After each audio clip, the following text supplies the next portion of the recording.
ज्योतिष और जीवन में आपका स्वागत है।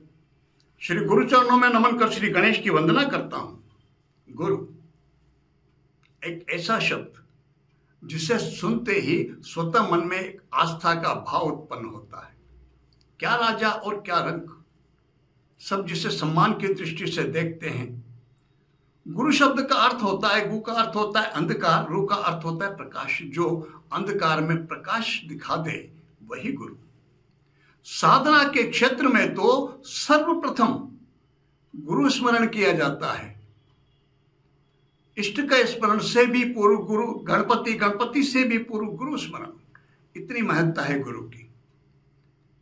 चाहे महिला जातक हो चाहे पुरुष जातक हो, सबके जीवन में शुभता के, सुख संतोष के, यश कीर्ति के, आध्यात्म में रुचि या अरुचि के, इन सब के कारक हैं गुरु। ज्ञान के कारक हैं गुरु। इसलिए गुरु के महत्व को हम नकार नहीं सकते। वैसे सभी ग्रहों का अपना महत्व, लेकिन गुरु का अपना मोल, अपना महत्व। और महिला जातक के लिए, महिला जातों के लिए, महिला जातकों के लिए, महिलाओं के लिए तो सर्वाधिक महत्वपूर्ण है। क्यों? कारण सरल सा।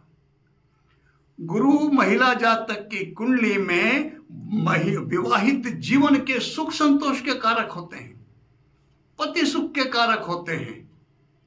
और जिस महिला का जीवन पति के सुख संतोष की दृष्टि से, विवाहित जीवन के सुख संतोष की दृष्टि से संतोषजनक है, फिर वो सोचते कि और क्या चाहिए जीवन में। तो आज विचार करते हैं गुरु की स्थिति के ऊपर। गुरु यदि शुभ स्थिति में है तो क्या परिणाम मिलते हैं, और अशुभ स्थिति में है तो किस तरह के दुष्परिणाम मिलते हैं। और यदि गुरु अशुभ स्थिति में है और अशुभ प्रभाव मिल रहे हैं तो उनसे बचने का सहज सा सरल सा उपाय क्या है, इसी पर चर्चा आज के इस वीडियो में। राशियों में धनु और मीन दो राशि के स्वामी हैं गुरु। इनमें स्वग्रही होते हैं। कर्क राशि में गुरु उच्च के होते हैं। मकर राशि में गुरु नीच के होते हैं। कन्या लग्न और मिथुन लग्न, दो लग्न ऐसे हैं जिनमें गुरु महिला जातक की कुंडली हो और लग्न कन्या हो या मिथुन हो, तो उस स्थिति में गुरु सप्तम स्थान के कारक भी होते हैं और स्वामी भी होते हैं।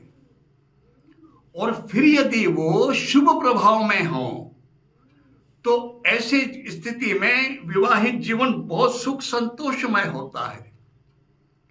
और यदि मान लीजिए किसी भी प्रकार से मिथुन और कन्या लग्न हो और गुरु पाप प्रभाव में हो, तो वो कारक भी हैं और सप्तम भाव के स्वामी भी हैं। विवाहित जीवन कष्टकर होता है, ये स्वाभाविक सा। तो गुरुता की शुभता और गुरुता की अशुभता किस पर निर्भर करती है? वो निर्भर करती है कि उनके साथ ग्रह कौन से बैठे हैं, किन ग्रहों की दृष्टि में है, किन की युति में है वो। गुरु सर्वाधिक पाप प्रभाव में होते हैं राहु की युति में। आप थोड़ा सा देखिए, यदि आपकी किसी भी परिचित की, आपकी बेटी की, बहन की या आपकी स्वयं की कुंडली खोल के देखें और गुरु यदि राहु की दृष्टि में है तो क्या प्रभाव है, थोड़ा सा मैं उसके लक्षण बताता हूं। तो राहु कारक हैं अंधकार के, छल के, कपट के। और दूसरा वो प्रतीक है किसके? वो राहु प्रतीक है राक्षसों के सर के। वो जो एक कथा है हमारे यहाँ समुद्र मंथन की, एक राक्षस ने धोखे से अमृत पिया, विष्णु ने सर काटा, लेकिन चूंकि अमृत पी चुका था वो। कटा हुआ जो सर है वो राहु है और कटा हुआ धड़ वो केतु है। दोनों जीवित रहे अमृत पी चुका होने के कारण। तो मस्तिष्क में सारे जितने भी जो भी कुछ विचार होते हैं वो सब मस्तिष्क में होता है। राहु का मस्तिष्क, राक्षस का मस्तिष्क है वो। और वो जब गुरु के साथ बैठेगा, बिल्कुल विरोधाभास है, विपरीत अवस्था है, तो ऐसा जातक चाहे महिला हो या पुरुष, गुरु के जो गुण हैं उनकी कमी मिलेगी उसमें। गुरु का स्वाभाविक गुण है, जो बड़े हैं हमसे, जो गुरु हैं हमसे, उनको सम्मान देना, उनकी बातों को इग्नोर नहीं करना, उनके आदेश की अवहेलना नहीं करना, यह स्वाभाविक सा गुण। हमारी जो परंपराएं हैं उनके प्रति आस्था रखना, उनका पालन करना, धर्म के प्रति रुचि होना, ये सारे गुण होते हैं गुरु की शुभ स्थिति में होने पर। और गुरु यदि राहु के प्रभाव में हो तो ऐसा जातक बड़ों को यथेष्ट सम्मान नहीं देता, परंपराओं का पालन नहीं करता, धर्म में आस्था नहीं होती। क्या किया भगवान ने मेरे लिए, मैं भगवान की पूजा क्यों करूं? ये शब्द मिल सकते हैं उनके मुंह से, अधिकांश ऐसे शब्द ऐसे ही व्यक्तियों के मुंह से सुनने को मिलेंगे आपको। मनुष्य जीवन दे दिया, क्या किया था इसको पाने के लिए आपने? कुछ नहीं किया था, कुछ नहीं कह सकते आप, लेकिन फिर भी एक मनुष्य श्रेष्ठतम योनि में जन्म दे दिया और फिर भी कह रहे हो कि क्या किया भगवान ने मेरे लिए, मैं क्यों पूजा करूं भगवान की? ये शब्द राहु और गुरु की युति कहलवा देती है। आस्था नहीं होती, और सबसे बड़ी जो नुकसान की स्थिति बनती है गुरु राहु की युति में, वो होती महिला जातक की कुंडली में पति सुख प्रभावित हो जाता है। पति से यथेष्ट जो मान सम्मान की, जो सुख की जो आकांक्षा रहती है वो बाधित हो जाती, वो नहीं मिलता। यह स्थिति बनती है महिला जातक की कुंडली में यदि गुरु की राहु की युति हो तो। शनि से प्रभावित हो जाए गुरु, यदि सप्तम में स्थित हो, सप्तम के स्वामी होकर भी, और दोनों में मिथुन और कन्या लग्न में यह स्थिति बनती, फिर शनि की दृष्टि में हो या शनि की युति में हो तो विवाह में विलंब होता है। अब लक्षण देख लें आप, क्या स्थिति है, क्या बन रही है। यदि आप ऐसा महसूस करते हैं कि आपकी कन्या की, बहन की, बेटी की, किसी की, आपके स्वयं का विवाह नहीं हो पा रहा है, समय पर आयु हो गई है, स्वाभाविक सी बात आप एक बात पाएंगे, बृहस्पति या तो राहु की युति में है, दृष्टि में, शनि की दृष्टि में, राहु भी शनि के समान ही फलदायी होता है। ऐसी स्थिति में गुरु का मंत्र का नियमित जप करना चाहिए और शनि की विधिवत शांति करवा लेनी चाहिए, राहु की विधिवत शांति करवा लेना चाहिए। विवाह होना एक बात है और विवाह होने के बाद विवाहित जीवन का सुख संतोषमय व्यतीत होना वह दूसरी बात है। यदि गुरु जन्म कुंडली में राहु से, सूर्य से और शनि से पीड़ित हो, प्रभावित हो, तो विवाहित जीवन से, सुख से पृथकता के योग बना देते हैं। तीनों ग्रह पृथकतावादी प्रभाव रखते हैं। विवाह हुआ नहीं है और यह स्थिति है तो विवाह से पूर्व सूर्य की, शनि की और राहु की, इन तीनों ग्रहों की विधिवत शांति करवा लेना चाहिए। अन्यथा विवाह होने के बाद जल्दी ही विवाह संबंध के विच्छेद की स्थिति उत्पन्न हो जाती है। और यदि विवाह हो चुका और इस तरह की समस्याओं को समाज का सामना कर रही हैं कोई महिला जातक, उन्हें चाहिए स्वयं कर सके तो सबसे बढ़िया गुरुवार का व्रत करें। अब गुरु की शांति के लिए, गुरु की अशुभता का मैंने थोड़ा सा लक्षण बताए, और यदि है गुरु की अशुभता हम महसूस कर रहे हैं तो फिर उस अशुभता से बचने के लिए क्या किया जाए। गुरुवार के दिन से गुरु मंत्र का जप करना प्रारंभ करना चाहिए, माला लेनी चाहिए हल्दी की। ओम अंगिरो जाता है विद्महे वाचस्पतिये धीमहि तन्नो गुरु प्रचोदयात्, ओम नमो नमः, यह गुरु गायत्री है। हल्दी की माला पर प्रतिदिन इसका नियमित एक जप माला किया जाए इसका, और ओम ग्रांग ग्रेंग ग्रोंग स गुरुवे नमः, बाद में फिर इस बीज मंत्र की एक माला का जप किया जाए।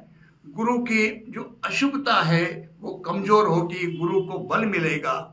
जब गुरु को बल मिलेगा तो वो शुभत्व के कारक बन जाएंगे, सुख संतोष के दाता बन जाएंगे। हैं तो वो देने वाले नैसर्गिक रूप से, लेकिन वो पीड़ित हैं, कमजोर हैं, निर्बली हैं, इसलिए नहीं दे पा रहे। ये उपासना, ये मंत्र जाप गुरु को बल प्रदान करेगा, और गुरु को जैसे ही बल प्रदान होगा वो शुभत्व के कारक बन जाएंगे। काले रंग के वस्त्र और नीले रंग के वस्त्र नहीं पहनने चाहिए यदि गुरु राहु और शनि से साथ युति में दृष्टि में हो तो। जीवन भर गुरुवार के व्रत का नियम ले लें। एक समय भोजन करें। एक समय के भोजन का प्रारंभ बेसन के मीठे से किया जाए, और बाद में भोजन शेष जैसा जो भी बने, बिना नमक का ये वो कोई आवश्यक नहीं, जैसा भी बने, लेकिन पहला कोर बेसन का मीठा का लें, और शेष भोजन जो भी करें, बाद में भूख लगती फल फ्रूट फलाहार कुछ भी लिया जा सकता है। गुरुवार के दिन गुरु के पदार्थों का दान करना चाहिए। वो क्या क्या है? पीले रंग के वस्त्र हैं, धोती कुर्ता का कपड़ा, केसर, घी, हल्दी, बेसन के लड्डू, बेसन, चने की दाल, चने, स्वर्ण, पुखराज, धार्मिक पुस्तकें, कर्मकांड की पुस्तकें,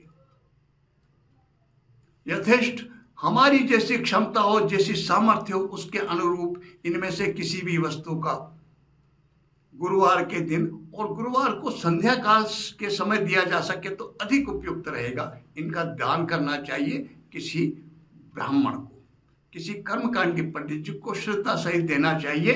इनके ऊपर कुछ भी जैसी हमारी श्रद्धा हो कुछ दक्षिणा रख करके गुरु को प्रसन्न करने का, गुरु की कृपा प्राप्त करने का सर्वश्रेष्ठ जो उपाय है वो ये है कि हम हमारी परंपराओं का, हमारी जो धार्मिक मान्यताएं हैं उनका सम्मान करें। भगवान विष्णु नारायण, उनकी उपासना करें, वो पालक हैं सृष्टि के, उनकी अवहेलना नहीं करें, उनके प्रति जितना श्रद्धा का भाव रख सकते हैं वो रखें। गुरुवार से प्रारंभ करके किसी भी नारायण मंत्र का जप करें। बड़ों की, जो हमसे बड़े हैं उम्र में, चाहे वो किसी भी रिश्ते में हो, वो जो भी कहें, जो भी मार्गदर्शन दें, उसकी अवहेलना नहीं करें। किसी भी प्रकार से उनका मन नहीं दुखाएं। यथेष्ट जितनी हमसे बन सकती हो, जैसे भी बन सकती है, उनको सुख सहयोग दें।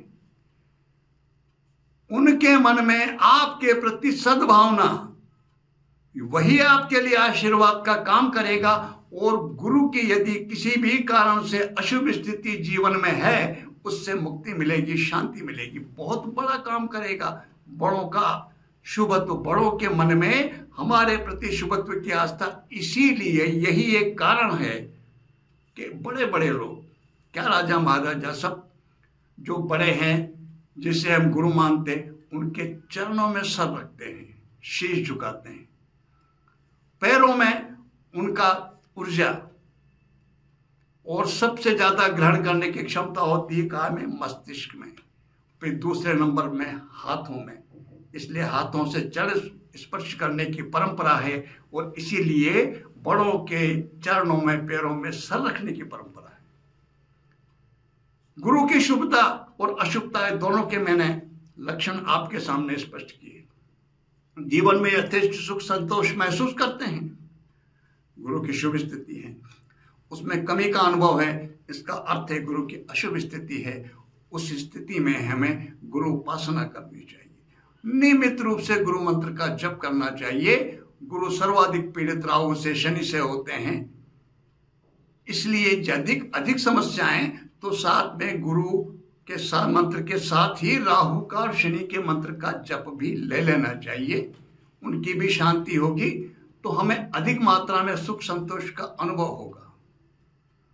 और महिला जातकों के लिए तो चाहे कैसी ही परिस्थिति हो, यदि वो ये चाहती हैं कि विवाहित जीवन में किसी प्रकार की समस्याएं ना आए, वो स्वतः सब कुछ एक आनंदमय स्थिति में चलता रहे, तो उन्हें गुरु का कोई भी नियम, चाहे गुरु के किसी वस्तु के दान का नियम है, या गुरुवार के व्रत का नियम है, या गुरु मंत्र के जप का नियम है, ये ले लेना चाहिए। नियमित रूप से करते रहें। महिला जातक महसूस करेंगे, उन्हें अनुभव होगा कि उनके विवाहित जीवन बहुत आनंदमय व्यतीत हो रहा है।